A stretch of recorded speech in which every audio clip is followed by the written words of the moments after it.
Você já pode ir abrindo a sua Bíblia em Lucas capítulo 2, que é a nossa passagem de hoje. Nós vamos falar sobre o nascimento de Jesus. No Natal nós celebramos o Advento, que significa, uma palavra que tem a sua raiz do latim, que significa vinda. Então, nesse período do Natal, nós celebramos o advento de Jesus, que se deu por meio do seu nascimento. Nós não celebramos simplesmente o nascimento de Jesus, porque senão Jesus ele faria aniversário, né? Se a gente celebrasse simplesmente o nascimento. Mas nós celebramos aquilo que a gente vai chamar de advento, a vinda de Jesus. Ele poderia ter vindo de outras maneiras, mas a forma como Deus escolheu que o seu Filho viesse à Terra foi por meio do nascimento, concepção por meio do ventre de Maria. Este é o sentido do Natal. E nós vamos ler aqui o texto de Lucas capítulo 2, versículo 1. Diz assim: Naqueles dias saiu um decreto da parte de César Augusto para que o mundo inteiro fosse recenseado. Recenseado. Ficou turvo aqui a visão, brincadeira. Este primeiro recenseamento foi feito quando Quirino era governador da Síria. Todos iam alistar-se, cada um na sua cidade, e José também foi da cidade de Nazaré, na Galileia, à cidade de Davi, chamada Belém, na Judeia, porque era de linhagem e da família de Davi, para alistar-se com Maria, que estava grávida e comprometida com ele. Enquanto estavam lá, chegou o tempo de ela dar à luz, e ela teve seu filho primogênito. Envolveu-o em panos e o colocou em uma manjedoura, pois não havia lugar para ele na hospedaria. Naquela mesma região, haviam pastores que estavam no campo à noite, tomando conta do rebanho. E um anjo do Senhor apareceu-lhes diante deles, e a glória do Senhor os cercou de resplendor, e ficaram com muito medo.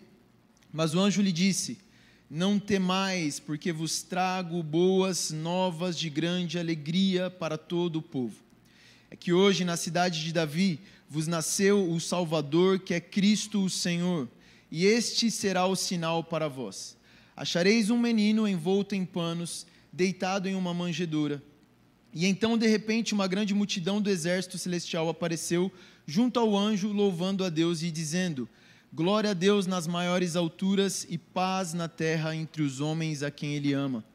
E logo que os anjos se retiraram, indo para o céu, os pastores disseram uns aos outros: Vamos já até Belém para ver isso que aconteceu e que o Senhor nos revelou. Foram então com toda a pressa e acharam Maria e José e o menino deitado na manjedoura. E vendo-o, contaram a todos o que lhes havia sido dito sobre o menino. E todos os que ouviam os pastores ficaram muito admirados. Maria, porém, guardava todas essas coisas, meditando sobre elas no coração. E os pastores voltaram, glorificando e louvando a Deus por tudo o que tinham visto e ouvido, como lhes fora falado. Amém? Esta é a palavra do Senhor. Vamos orar. Pai, nesta noite nós pedimos que o Senhor fale conosco por meio da Tua palavra, Senhor. Eu oro para que o Senhor nos dê espírito de sabedoria, espírito de revelação. Nós queremos conhecer mais o Senhor, Pai. Nós queremos responder a Tua palavra, nós queremos responder a Tua revelação. Que nessa noite seja uma noite de alegria por causa da Tua vinda, por causa da Tua obra, Senhor. Ajuda-nos no compartilhar, me ajuda no compartilhar, ajuda os meus irmãos no ouvir, nos dá o foco, a atenção necessária, a Tua palavra, que Teu Espírito nos toque e transforme os nossos corações, Pai. Em nome de Jesus, nós oramos. Bom, esta é uma das passagens que fala sobre o nascimento de Jesus, e para escolher uma passagem para falar sobre o Natal não foi muito fácil, porque existem muitas passagens muito fortes e muito significativas para nós falarmos sobre o nascimento, sobre a vinda de Jesus, mas eu escolhi essa passagem aqui em Lucas. Ela conta a história e eu quero compartilhar um pouco com vocês sobre isso hoje. Então, o tema da minha mensagem é aquilo que aparece ali no versículo 10. Não temais, porque vos trago novas de grande alegria. o nosso Salvador nasceu. E dentro disso eu quero dar 3 pontos para você do que nós vamos falar hoje. Nós vamos falar sobre o cenário do nascimento de Jesus. Qual foi o cenário em que Jesus nasceu? Nós vamos falar sobre o propósito do nascimento de Jesus. E nós vamos também falar sobre o resultado, o que gerou, o que causou o nascimento de Jesus. Então, o cenário do nascimento, o propósito do nascimento e o resultado do nascimento. Esse texto de Lucas capítulo 2, ele inicia, Lucas, quando ele vai falar sobre o nascimento de Jesus, os 7 primeiros versículos, ele diz que naqueles dias saiu um decreto da parte de César Augusto para que o mundo inteiro fosse recenseado. E este primeiro recenseamento foi feito quando Quirino era governador da Síria. Todos iam alistar-se, cada um na sua cidade. E José também foi da cidade de Nazaré, na Galileia, à cidade de Davi, chamada Belém, na Judeia, porque era da linhagem da família de Davi, para alistar-se com Maria, que estava grávida e comprometida com ele. Então, quando Lucas vai introduzir o assunto do nascimento de Jesus, ele não começa necessariamente falando sobre como foi o nascimento de Jesus, mas ele dá um contexto um pouco mais amplo, falando sobre esse decreto do imperador romano, César Augusto, primeiro imperador de Roma, esse decreto onde todos os habitantes da terra deveriam ir se recensear, deveriam voltar para a sua cidade natal para dar informações sobre impostos e sobre a sua vida. E é muito interessante porque quando Lucas ele inicia o livro dele, ele diz para Teófilo que ele vai relatar de uma forma bem clara e com muitas provas de testemunhas oculares aquilo que eles viram falar sobre Jesus. Mas eu creio que a razão pela qual Lucas inicia falando sobre o nascimento de Jesus, falando sobre esse recenseamento, e aqui lendo a narrativa, você já consegue perceber que o fato desse decreto ter sido emitido por César Augusto foi uma das razões que levou José e Maria irem viajar até Belém.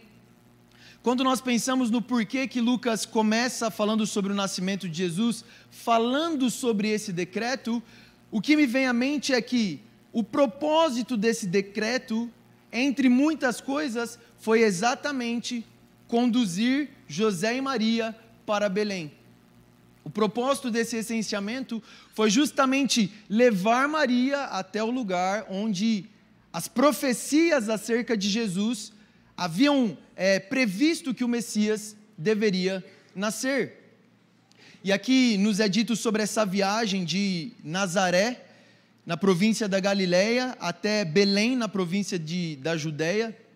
Essa viagem é mais ou menos uma distância de 150 quilômetros, o que dá aproximadamente na época, uns 4 dias de viagem, e aparentemente Maria já estava prestes a dar à luz, porque o próximo versículo diz que enquanto estavam lá, chegou o tempo dela dar à luz. Mas o ponto central aqui desse recenseamento é, quando Deus tem um propósito, quando Deus ele tem um plano, ele é capaz de mover todas as coisas para que esse plano se concretize. Se você lembra das outras narrativas sobre a vinda de Jesus, o nascimento de Jesus, aqui mesmo no livro de Lucas e no livro de Mateus, nos é dito que constantemente um anjo fazia uma visita a José ou um anjo fazia uma visita a Maria para dar informações sobre o nascimento de Jesus. Visitou Isabel para dar informações sobre o nascimento de João Batista. Posteriormente, aqui na narrativa, um anjo visita José para falar para ele não voltar para Nazaré, para que ele pudesse fugir para o Egito. Mas não foi uma mensagem angelical que levou José e Maria até Belém, a cidade onde o Messias deveria de nascer. Se você estiver anotando, você pode anotar aí Miqueias, capítulo 5, versículo 2, que diz: mas tu, Belém Efrata, embora sejas pequena entre os clãs de Judá, de ti virá para mim aquele que será o governante sobre Israel. Suas origens estão no passado distante e em tempos antigos. Existiam profecias, promessas bíblicas, dizendo que o Messias prometido deveria nascer em um lugar específico, ele deveria nascer em Belém. Então perceba que esse decreto não é simplesmente uma coisa aleatória que está acontecendo.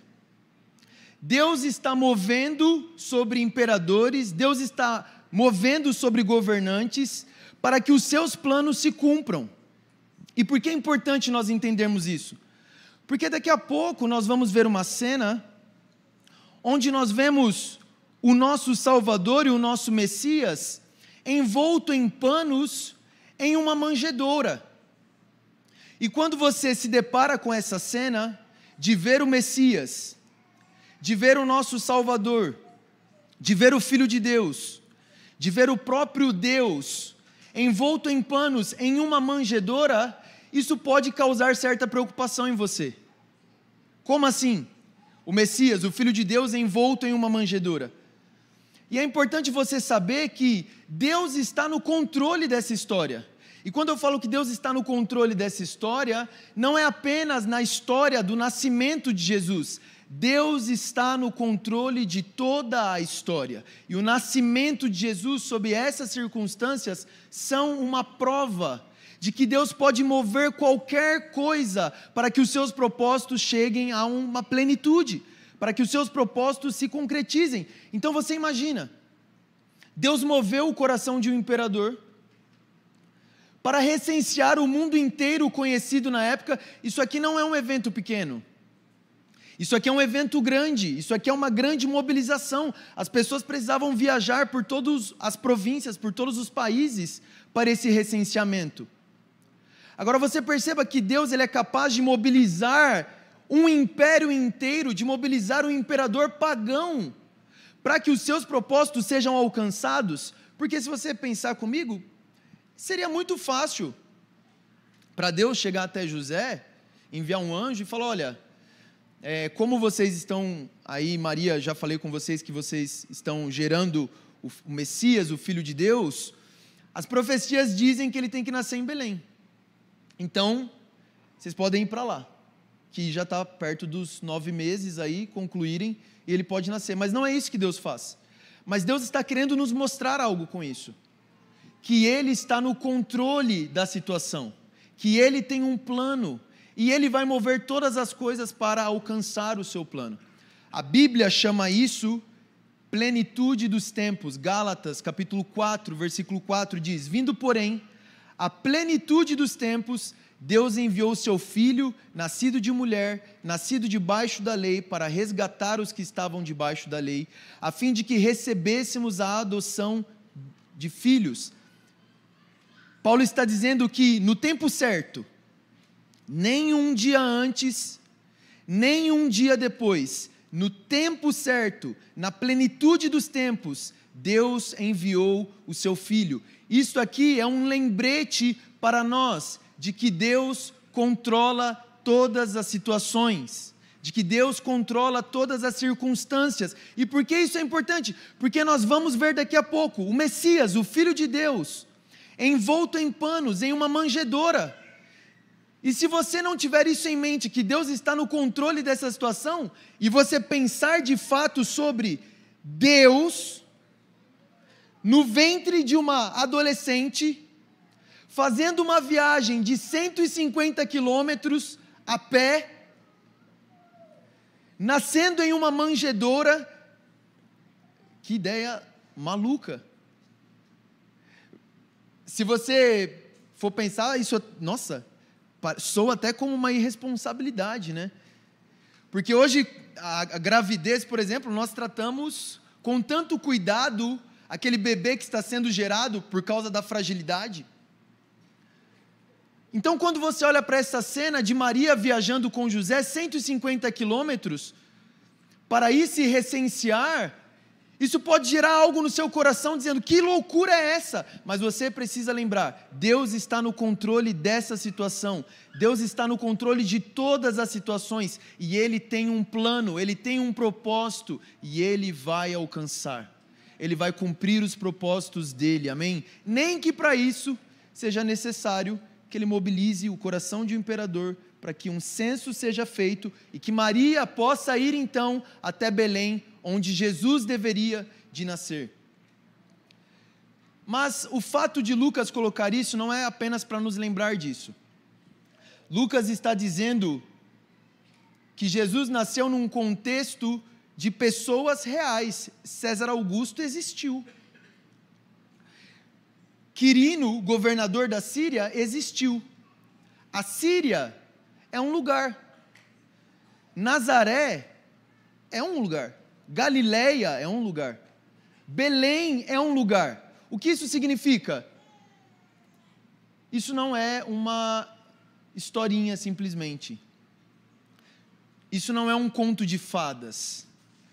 Infelizmente, o Natal hoje, inclusive para cristãos, quase se tornou um conto de fadas, né? Nós temos toda a questão do presépio, de contar a historinha para as crianças e como Jesus veio, e aí produzem filmes, animações sobre o advento e sobre a vinda de Jesus, e isso é maravilhoso, mas você não pode achar que a vinda de Jesus, o nascimento de Jesus, é uma fábula, é uma historinha. Isso são pessoas reais, é um acontecimento real. Jesus nasceu no tempo e Jesus nasceu na história. Se você voltar estudando a história, em determinado momento, você vai chegar no nascimento de Jesus. Deus nasceu, Deus encarnou. Isso é real, isso não é uma fábula. E sabe por que isso é importante? Porque se isso é real, todo o resto também é real. Significa que ele veio a primeira vez, ressuscitou e vai voltar. Isso significa que você não pode encarar tudo o que está escrito nesse livro como se fosse uma fábula. Você precisa levar isso a sério. É uma história real. Aconteceu, está acontecendo. E o que não aconteceu ainda vai acontecer. Como é que você lida com essa realidade que é a palavra de Deus? Lucas está tentando dizer para você, isso é real, você deve se importar com isso. Isso é verdade, isso não é uma historinha, isso não é simplesmente um conto de fadas que você pode contar e se alegrar e que não vai ter nenhum tipo de envolvimento da sua parte em relação a essa história. Se é de fato uma história real, vai exigir de você uma resposta, vai exigir de você um envolvimento. Isso aqui é realidade. Isso aqui não é uma historinha que a gente conta simplesmente quando chega dezembro, aí nós lembramos, Jesus nasceu. Isso aconteceu no tempo e no espaço. Deus veio para a terra, é a forma de Deus se aproximar do homem. E o mais escandaloso sobre o cenário do nascimento de Jesus, obviamente que o mais escandaloso aqui nesse texto é o que está no versículo 7. E ela teve seu filho primogênito, envolveu-o em panos e colocou-o em uma manjedoura, pois não havia lugar para eles na hospedaria. Esse versículo é bem controverso, porque normalmente nós vamos ler, e nas historinhas que nós contamos sobre o Natal, rapidamente nós pensamos o seguinte: eles estavam chegando de viagem. Enquanto eles chegavam na cidade de viagem, Maria entrou em trabalho de parto, eles começaram a bater em pousada por pousada, e em nenhuma pousada achou-se lugar para Jesus, até que o dono de uma pousada disse, lá atrás onde ficam os animais tem lugar, e então o bebê pode nascer ali. Mas não é exatamente isso que está acontecendo aqui.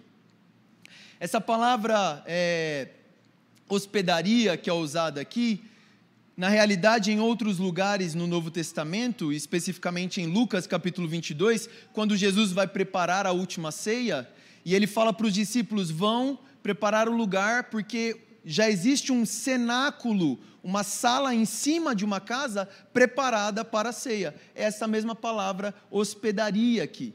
Hospedaria aqui não significa exatamente uma pousada, onde a pessoa paga para ficar. Até porque, se você pensar no contexto da época, não faz muito sentido. José era desta cidade. Provavelmente ele tinha familiares nessa cidade. Então o lugar onde eles ficaram provavelmente era a casa de parentes dele. E hospedaria era o lugar onde os hóspedes ficavam, no quarto superior. E não havendo lugar para Jesus ali, quais são as possibilidades? A Bíblia não diz por que não havia lugar. Mas se era um recenseamento onde todos deveriam voltar à cidade natal, talvez a casa já estava cheia. Mas o fato é, não colocaram uma mulher grávida no melhor dos aposentos. Não colocaram uma mulher grávida no lugar onde os hóspedes deveriam ficar. E o lugar onde Jesus nasceu foi em uma manjedoura. E nas casas havia lugar para os animais. E sim, manjedoura é um lugar onde os animais comem. E foi nesse lugar que Jesus nasceu. Então, por mais que a história não seja que Jesus foi rejeitado nas hospedarias da cidade, houve sim certa rejeição a Jesus. E se você pensar no porquê, e você voltar na história, a gravidez de Maria é uma gravidez controversa. José queria, em secreto, repudiá-la, por quê? Porque ela nasceu, Jesus foi gerado por meio do Espírito Santo. Maria era uma virgem. Com certeza isso deu um problema danado na família dela e na família de José. José iria divorciar de Maria secretamente para não expô-la à vergonha. Um anjo aparece e diz para ele, não faça isso. Mas em algum sentido houve uma rejeição a Jesus. Em algum sentido houve uma rejeição a Maria e a José nesse contexto. Mas o fato de Jesus ter nascido em uma manjedoura está estabelecendo um padrão de como seria a vida de Jesus. O fato de Jesus nascer em uma manjedoura está estabelecendo um padrão de humildade e simplicidade que vai acompanhar toda a vida de Jesus. A família de Jesus era uma família humilde, era uma família pobre. Se você ler mais adiante aqui na passagem, no 8º dia, quando Jesus é circuncidado, diz que as ofertas que eles oferecem são as ofertas mais baratas que alguém podia dar. Existiam diferentes níveis de oferta para diferentes níveis sociais, e a oferta que José e Maria dão é 2 rolinhas, uma pombinha, algo muito simples, que os mais pobres davam. Então a família de Jesus era uma família humilde. E Jesus nascer em uma manjedoura está estabelecendo qual é o padrão de vida de Jesus. Jesus ser rejeitado nesse contexto está estabelecendo aquilo que vai acontecer a vida inteira de Jesus. Jesus nasce em uma manjedoura e Jesus morre em uma cruz. Este padrão acompanha Jesus a vida inteira. E isso já está apontando para a missão de Jesus. Um bebê que nasceu para morrer. Alguém que veio sabendo que seria rejeitado. Alguém que veio com a missão de ser o servo de todos os irmãos. Essa é uma das características mais marcantes da vida de Jesus. Ele diz, eu não vim para ser servido, mas eu vim para servir e dar a minha vida em resgate de muitos. Filipenses 2 diz que ele se esvaziou de sua glória, assumindo a forma de escravo. Jesus está aqui, quando nasce em uma manjedoura, já estabelecendo o padrão daquilo que vai ser a vida inteira dele, uma vida de serviço. Ele não nasceu um grande general de guerra, ele não nasceu um grande professor, um grande teólogo, ele não nasceu em um palácio, e nós estamos falando sobre o Messias prometido, o Filho de Deus. Com certeza, não é o nascimento que nós esperaríamos do governador do universo. Com certeza não é o nascimento que nós esperaríamos do Filho de Deus, do Messias, mas foi a forma como Deus escolheu que o seu Filho viesse à Terra. Isso está estabelecendo um padrão do que vai ser a vida dele, e isso também está estabelecendo um padrão para nós. Mas a pergunta que fica é, se Jesus é o Messias, se Jesus é o Filho de Deus, se Jesus é Deus em carne, por que ele veio dessa forma? Por que ele se tornou um ser tão frágil e tão fraco? Por que Jesus se expôs a tantos perigos? Gente, eu não sei se você viaja assim quando pensa nisso aqui, mas eu fico pensando, gente, e se Maria sofresse um acidente nessa viagem? E se acontecesse alguma coisa com Jesus? É perigoso isso aqui que estava acontecendo. Por que que Jesus, Filho de Deus, veio dessa forma? Por que que ele não veio de uma forma um pouco mais segura, um pouco menos frágil, um pouco menos vulnerável? Por que que ele não veio em força e em glória para acabar de uma vez com a maldade do mundo? Não é esse o propósito da vinda de Jesus, acabar com a maldade do mundo, restaurar todas as coisas? Por que que ele veio dessa forma tão fraca e tão simples e singela? Nós vamos para o segundo ponto. Esse primeiro ponto foi o cenário do nascimento de Jesus. O segundo ponto é o propósito do nascimento de Jesus.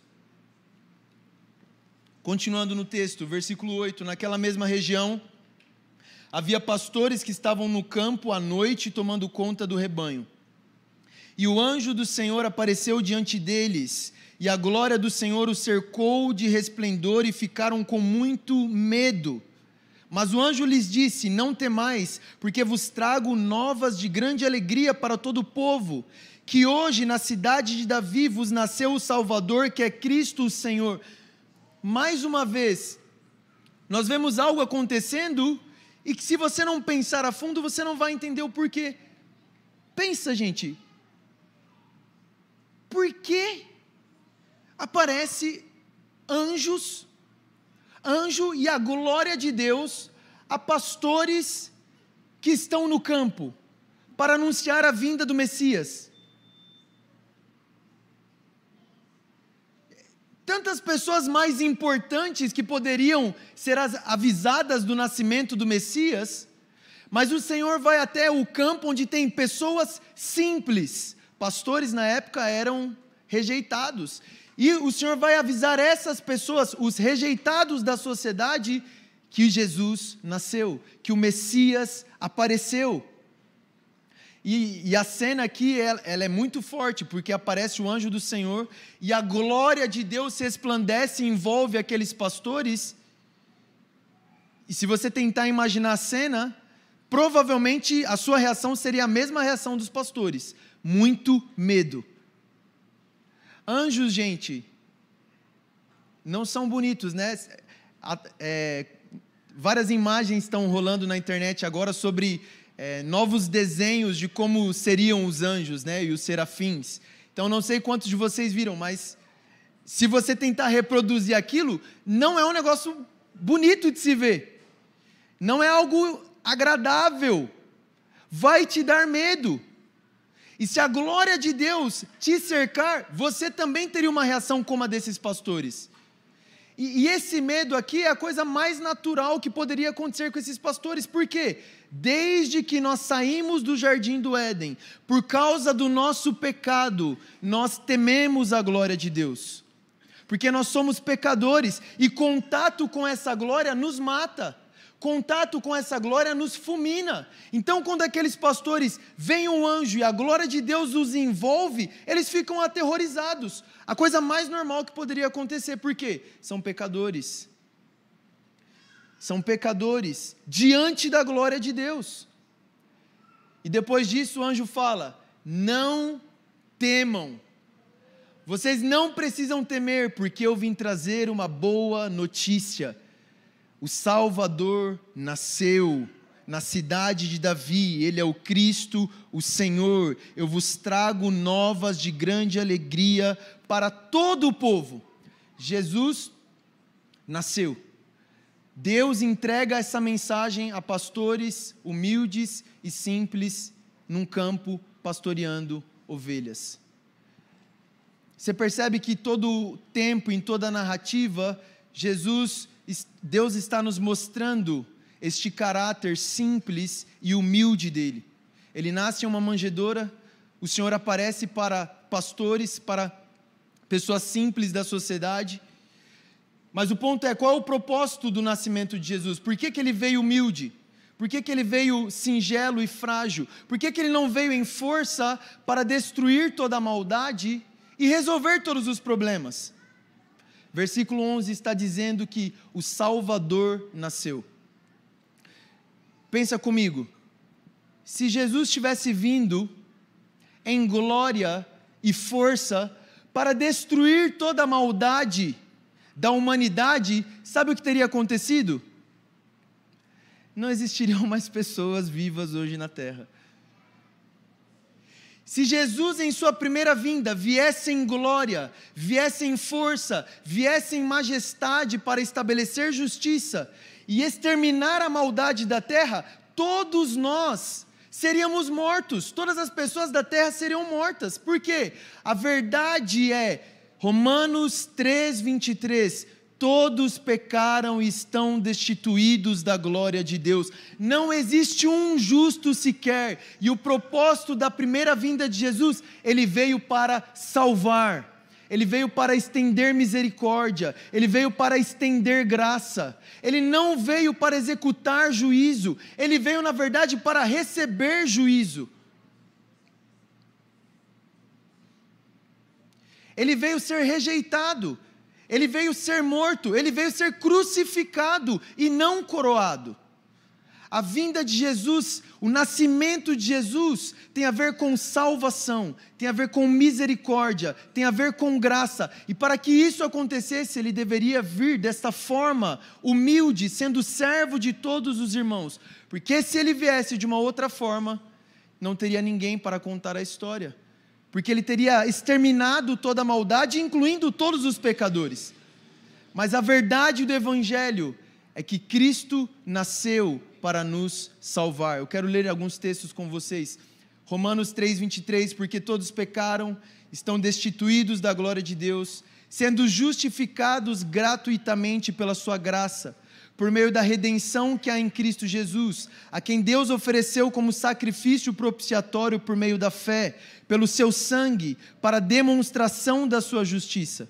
Na sua paciência, Deus deixou de punir os pecados anteriormente cometidos, para demonstração da sua justiça no tempo presente, para que ele seja justo e também justificador daquele que tem fé em Jesus. Romanos 5, versículo 6. Ora, quando ainda éramos fracos, Cristo morreu pelos ímpios no tempo adequado, porque dificilmente haverá quem morra por um justo, pois talvez alguém até ouse morrer por quem faz o bem.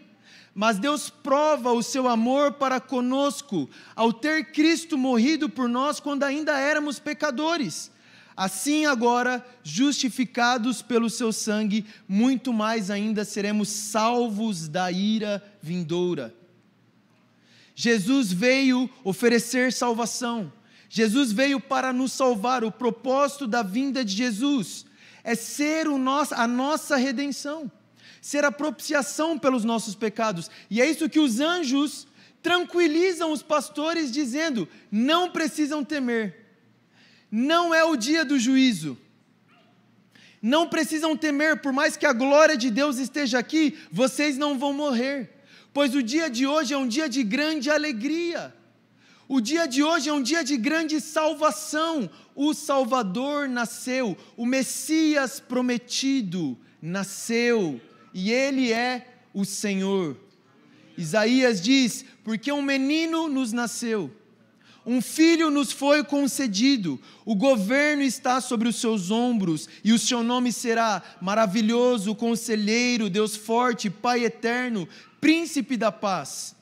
O seu domínio aumentará e haverá paz sem fim sobre o trono de Davi e sobre o seu reino, para estabelecê-lo e firmá-lo em retidão e em justiça, desde agora para sempre. A boa notícia para você nessa noite é: você pode se alegrar, independente das circunstâncias que você está vivendo, porque o Salvador já nasceu. A resolução de todos os seus problemas já aconteceu. Não existe circunstância difícil demais para o Senhor, porque o maior problema que nós tínhamos, que era a nossa separação de Deus por causa dos nossos pecados, já foi resolvido. Boas novas que nos trazem alegria: o nosso Salvador nasceu, os nossos problemas foram resolvidos. Aquilo que nos afligia, um povo que vivia em trevas viu grande luz. Aquilo que você temia, a condenação do inferno, a morte eterna, a separação eterna de Deus, isso foi resolvido na cruz do Calvário. O nosso Salvador nasceu. Essa é a verdade do Natal. Essa é a verdade que enche nosso coração de alegria. Irmãos, se isso aconteceu na história, se isso é uma verdade, se isso é uma boa notícia de alegria que o nosso Salvador nasceu, qual é a circunstância terrível demais para o Senhor? O seu maior problema já foi resolvido na cruz do Calvário. O nosso Salvador nasceu. O nosso Salvador libertador, o Messias, nasceu. E qual é o resultado do nascimento de Jesus? O texto continua dizendo, versículo 12: Este será o sinal para vós. Achareis um menino envolto em panos, deitado em uma manjedoura. É interessante que os anjos precisam falar isso para os pastores. Porque você se coloca aí no lugar dos pastores. Pastoreando, à meia-noite provavelmente, um anjo aparece, a glória de Deus envolve você. O anjo diz, não tema, porque eu tenho uma boa notícia, o Salvador, o Messias, o Cristo, o Senhor nasceu. Uou! E olha, mas eu preciso falar um negócio para vocês. O sinal é esse. Ele vai estar envolvido em panos, em uma manjedoura. Se o anjo não fala isso, eles nunca iriam acertar quem era o Salvador, o Messias que havia chegado.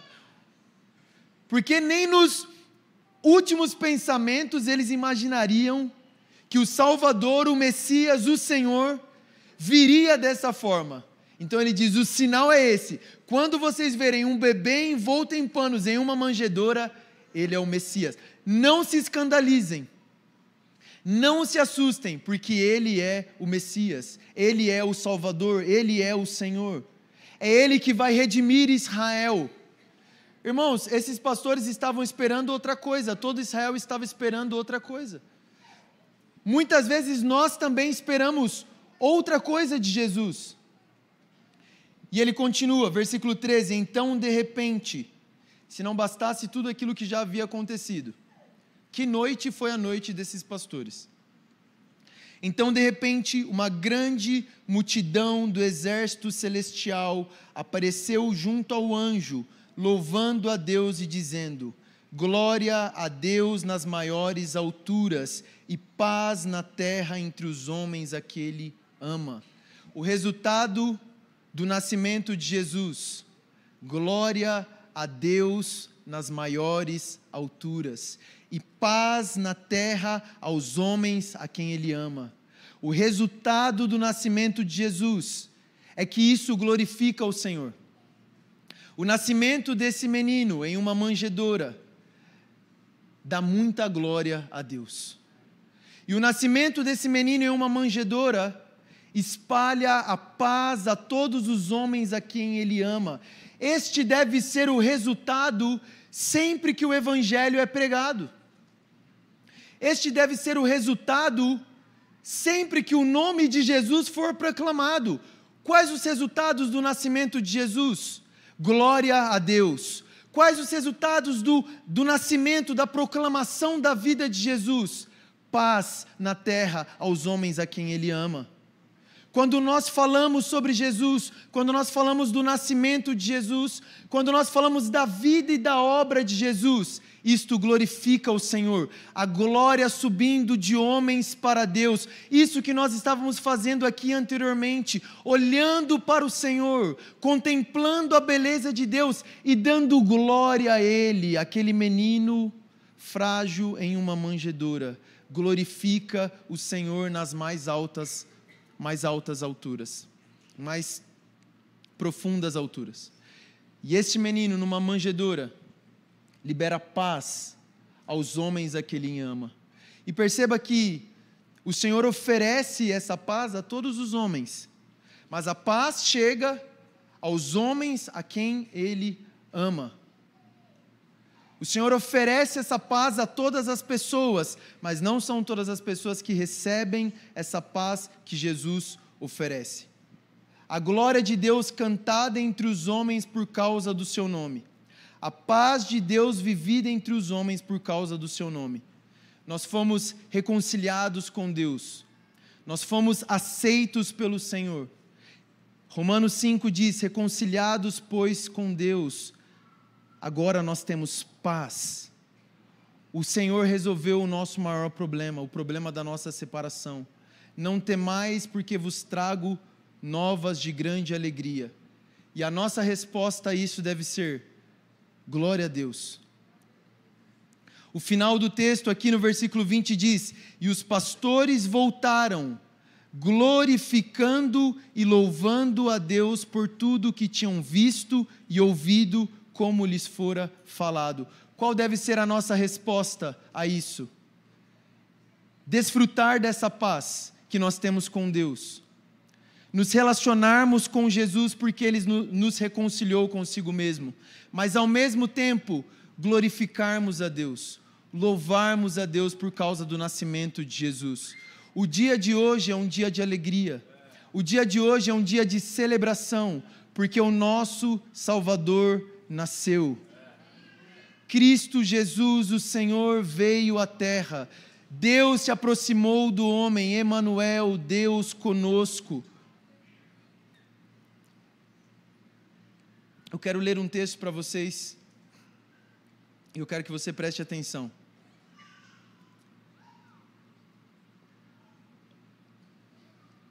Quando olhamos o bebê deitado na manjedoura, tão frágil e vulnerável, é difícil de imaginar que um dia estas mãozinhas tão pequenas agarrarão o cetro do universo e governarão as nações. Estes bracinhos um dia enfrentarão um monstro morte e o destruirão. Estes pezinhos pisarão o pescoço da serpente e esmagarão a cabeça daquele velho enganador, sim. E aquela pequena língua que ainda não aprendeu a articular uma palavra, em breve derramará de seus doces lábios tais correntes de eloquência que fertilizarão as mentes de toda a raça humana e infundirão seus ensinamentos na literatura do mundo. E novamente um pouco, essa língua pronunciará os julgamentos do céu sobre os destinos de toda a humanidade. Com profundo saber que o Filho de Deus, pelo Pai sem mãe, tornou-se o Filho do homem por uma mãe sem pai. A palavra que é Deus antes de todos os tempos se tornou carne no tempo determinado. O Criador do sol foi feito sob o sol. Aquele que enche o universo jaz em uma manjedoura, grande na forma de Deus, mas minúsculo na forma de servo. Isto foi de tal forma que nem sua grandeza foi diminuída por sua pequenez, nem sua pequenez foi superada por sua grandeza. Que fez o homem, agora foi feito homem, criado por mãe que ele mesmo criou, carregado por mãos que ele mesmo formou. Aprendeu a falar, ele que é a palavra. Filho de Deus, feito filho do homem, para que filhos dos homens pudessem ser filhos de Deus. Vejam, o Criador se vestiu da criação. Aquele que governa o universo, agora se alimenta do leite de peito. O pão vivo sente fome. A fonte de água viva sente sede. Aquele que é o caminho se fadiga na viagem. Ele que é a verdade, agora acusado por falsos testemunhos. O juiz dos vivos e dos mortos, julgado por um juiz mortal. A própria justiça, condenada pelos injustos. A disciplina, açoitada com chicotes. O cacho de uvas coroado de espinhos. Aquele que é o alicerce de tudo, pendurado em um madeiro. A virtude se enfraquecendo, a saúde sendo ferida e morrendo a própria vida. Jesus não é apenas nosso Rei e Criador divino, agora Ele é nosso irmão. Mas por que Jesus veio em carne? Por que Ele nasceu? Por que se tornar um ser humano em carne e osso? Por que Deus precisava de um corpo? Ele veio em carne para dar a sua carne. Para dar a sua carne pela vida do mundo. A encarnação é a preparação das terminações nervosas para sentir dor. A encarnação é a preparação de uma testa para os espinhos perfurarem. Ele precisava ter costas largas para que houvesse lugar para o chicote. Ele precisava ter pés para que houvesse lugar para os pregos. Ele precisava ter um lado para que houvesse um lugar para a lança entrar.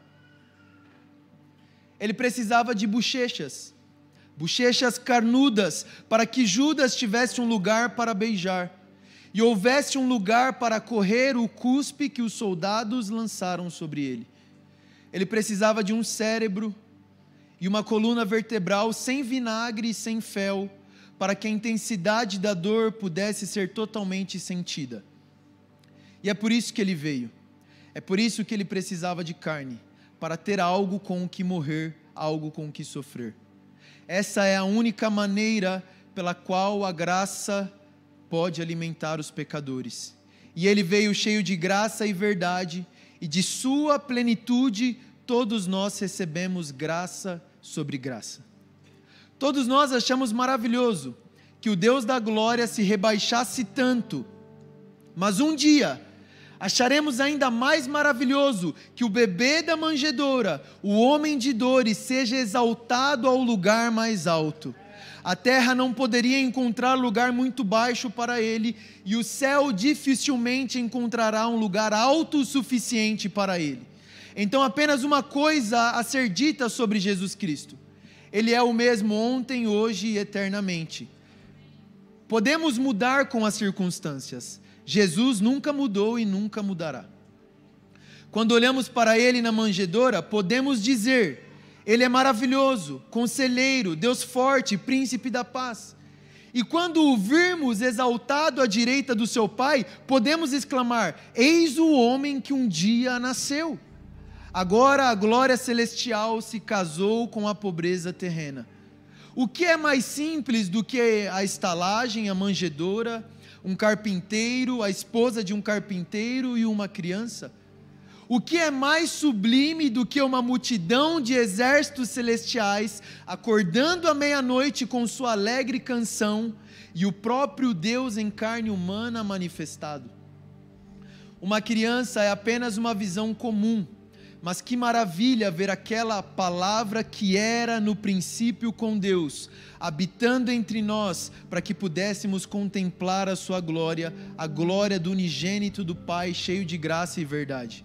Irmãos, temos uma história para contar, um evangelho para pregar, uma mensagem a carregar, tão simples e tão sublime. Irmãos, que o nosso coração seja como aquela pequena manjedoura, muitas vezes sujo e fedido, mas que abre espaço para receber o Salvador. Que possamos anunciar o Evangelho como aqueles pastores que correram e contaram a todos o que havia sido dito sobre o menino, para que mais pessoas glorifiquem a Deus e recebam a sua paz. Glória a Deus nas maiores alturas e paz na terra entre os homens a quem Ele ama. Vamos nos colocar em pé.